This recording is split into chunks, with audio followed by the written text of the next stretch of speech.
Hey, what's up, you guys? Eric with OzoneTCG. We are taking a look at Therion Tearlament versus Branded Despia Tearlament today in a feature match post-Power of the Elements. Let's go ahead and get right on into it. This is Sean versus one of his testing partners outside of the channel, and Sean is going first. So I think this is one of the better ways to build a deck. You guys will see in the Tearlament guide that's coming out on Monday, August 1st. Some of the different variants you can play. I think overall the Therion one has the most power going second, especially into board, just because the Therion cards do so much. That's not to say that the other versions aren't good. I still think there's merit to every single version of the deck. But I think overall the Therion version is best suited for the metagame. So he has Crow, Sky has Crow, and Shaylin can still activate, and you still have Redoer, and that's even before Shaylin mills. So unfortunately, Sean's mills were unlucky. However, he does have Colosseum, so he can still get Regulus, and that's still negate plus Time Thief Redoer. Redoer is the card to really make it. I mean, it's probably one of the best rank 4s ever printed, and I think Tearlament kind of breaks the card, honestly, because it detaches for an effect and not a cost. So here he'll have, you know, DD Crow in hand, which is unknown to the opponent, plus Time Thief Redoer, plus a bounce, plus a negate. That might honestly just do it. Depends on what Sky draws for turn. There are some other tech cards you can play in all versions of Tearlament, but in this version specifically, it'll be interesting for the mirror. You guys will see probably games 2 and 3. It'll come up. So summon Get Close. I don't know what he's going to search off Get Close. He can either search the trap, or rather a trap or a Merly. We'll see what he does from here. Let's see. I think he's thinking, depending on how greedy he wants to be, or if he just wants to end on a more consistent board, either with Meta Noise, Suliak, or again the Mill 8 with Merly plus Get Close. So he's going Suliak. Okay. So that still triggers the Mill, so potentially he gets a little bit more from that. So Dark Ruler no more, very good draw here. So he's actually going to use this in the standby phase to draw one, just in case his opponent plays something like Super Poly, if he knows he's on any version, or if, you know, Dark Ruler no more becomes really popular. I think most Tearlament versions are going to be maining this card just to deal with Sprite going second. It's a really difficult matchup unless you draw your power cards, and I think that's kind of how these decks can be played moving forward into Power of the Elements. So normal summon Reno Heart.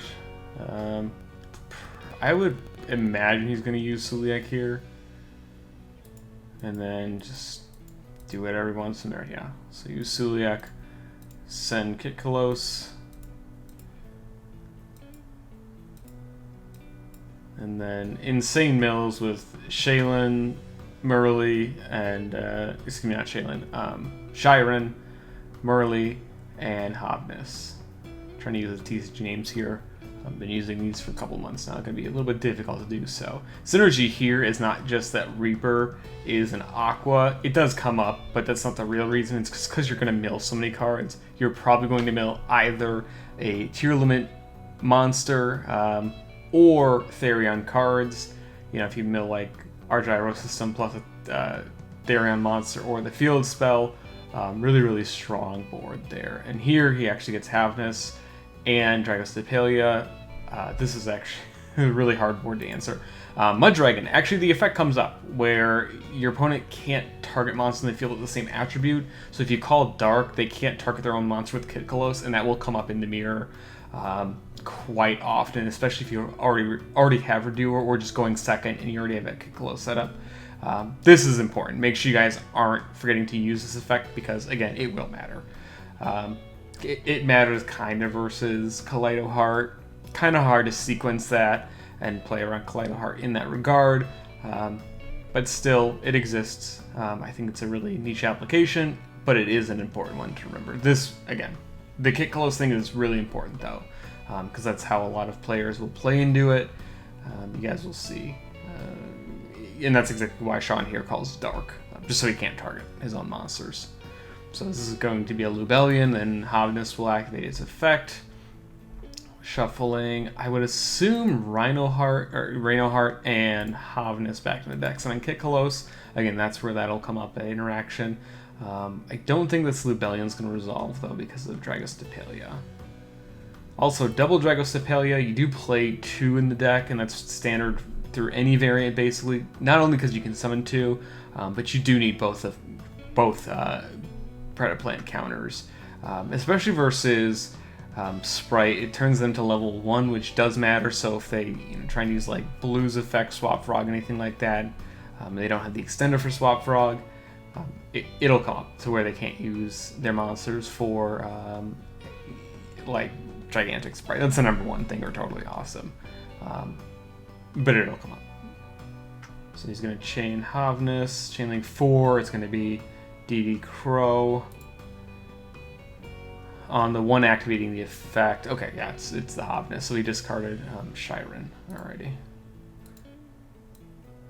And that's just the scoop from right there. Really hard to play through that board again. That's a lot of pressure. Even though that the monsters individually don't do a whole lot, this is kind of more of a mid-range deck, just being able to play into boards. It feels a lot like Salamangreat versus Orcus. So Orcus being Sprite, just because Orcus had every single tool it wanted to get to its end board.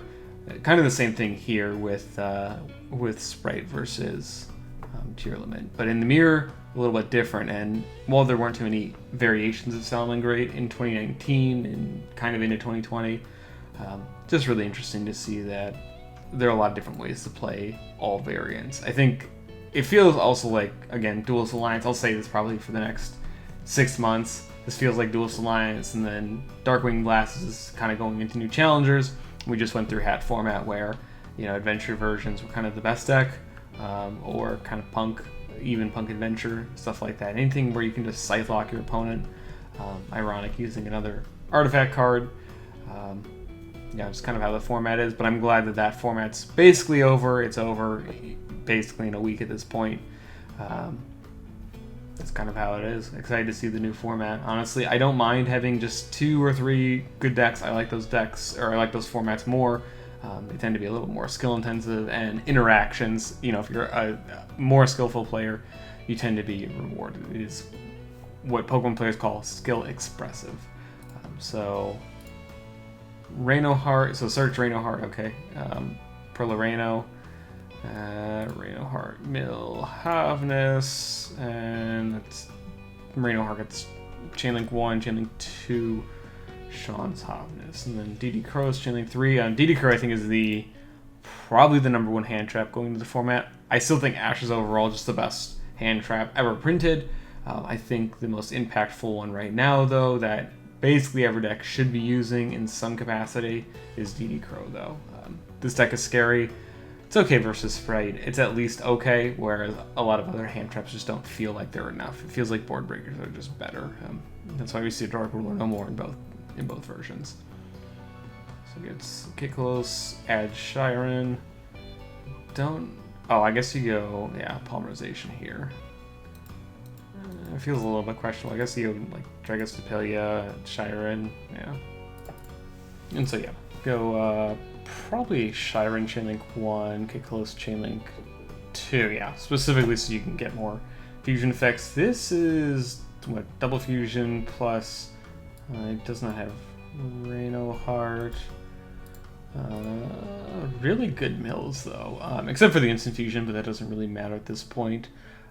Just the fact that you can get to the double Dragostapelia is going to be a lot. It's kind of hard to play through that too with this deck, unless your mills are godly, especially because he has both Celiac and Meta Noise. Let's see. Go there, kick close. Yep. Shiren, Dragostapelia. And you're not always going to have both Dragostapelia turn 1. That's not super common. Again, depends on your mills and how good your hand is overall. But it is possible, so it's alright. Just clarifying there. Kitkalos. Yep, and that's just to have the ad. Met with Dark Ruler no more. Still going to be difficult to play through this. Probably Celiac. This kind of has to resolve here. And I think Sky knows this, but I'm not sure. Okay. It does resolve. I'm not really sure what this gets though. If it's negated, if Kit Kalos is negated, that'll be the question, because there's really no way to search anything else that you would need, like Shiren, if Kit Kalos is negated. This is why it feels like a mid-range deck. You just kind of have to play the cards you have in there. There are combos. It's just more molded by your hand and how best to play out for a given situation. That's basically the definition of mid-range in Yu-Gi-Oh! So yeah, kind of hard to say, except for the Punk variation. There are plenty of combos for that because it's Punk. So of course, and there's the Suliak, and that's going to get theoretically a third Gigastapelia. I don't think it's going to do that in this case, but we'll see what the mills are. It's like a Winda, it's a different story. Okay, this can go. So this can't be Albaz because of a precedent. So just Murley shuffle. I guess Mud Dragon. That's a theoretically you could do that too. We'll see what they do.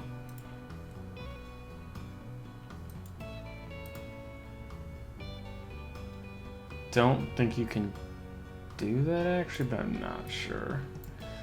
Sean scoops anyway, and that's okay. I'll have to double check the rulings on Beast King of the Swamp and King of the Swamp. I'm not sure if they count, but they probably do. Maybe it was for. Oh, you know what? No, it was from Banish. If it's a Banish monster, you can't shuffle it back in the deck as a named effect. Only applies in the field or in the graveyard. That's what it is. So you can't use that. But if you like banish it for, I don't know, Albion, the branded dragon, you can't shuffle them back with Lubellion to summon a level 8 or lower. It's a different story.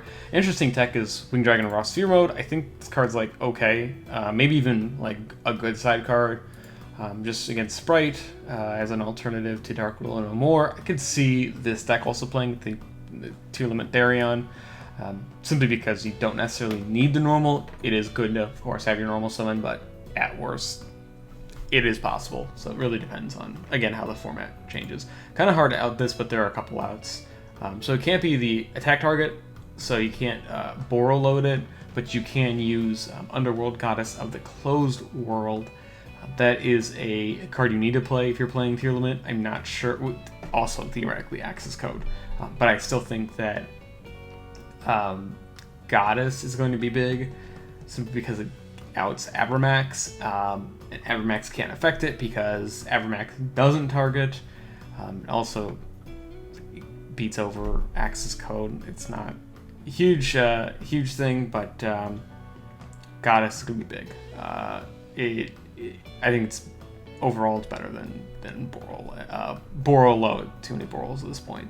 But Boral Load is the I just don't think it's good enough. Even though it requires fewer materials, at the very least you can use your opponent's monsters, which is the entire idea.